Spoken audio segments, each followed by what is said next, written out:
life is random, and we could have been born from a king. You could have been born Trump's son, but you weren't.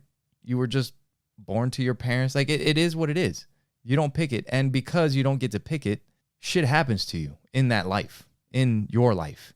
Like I said, you get born into the south side of Chicago, and all you know is hood shit. All you know is territorial shit. Like, this is my block. These are my people. I'm going to have a shootout. You know, like, you don't know any better. That's your life.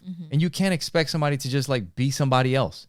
Now, this is kind of like, I guess, philosophically, maybe not exactly the free will debate.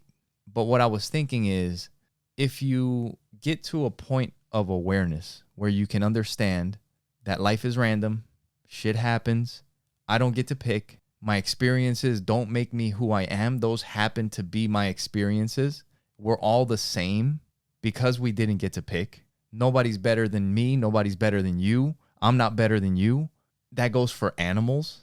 I mean, the planet, like all of it together as an organism, as a being, like understanding the sacredness of everything. When you have a certain level of awareness of life and the world, at that point, I think you can have free will. Because at that point, you can start making your own decisions. Before that, your trauma, your experiences, and the things that manifest from your trauma and experiences, your addictions, your whatever, ends up determining your life. Because we were also talking about last week, I think you mentioned something about the person, like two people that are aware, that are enlightened, or whatever you want to call it. One person's drinking carrot juice and one person's smoking a cigarette, and they look at each other as the same, and they both understand what it is.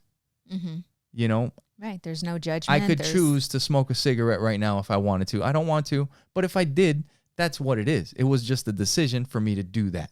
It's not that I'm addicted to this. And you know what's so crazy? It may not mean...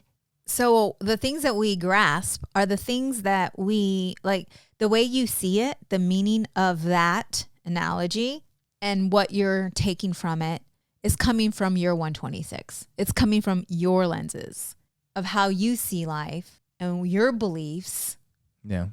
It'd be interesting to share that same analogy with someone else and see what they think of it. What do you mean? Yeah. What do you think they mean by this? Yeah. Because for me, sorry, baby, for me, when I heard that, it's like when you are around someone that is spiritually awoken, I don't know, enlightened, aware, whatever, you understand life, you see it for what it is.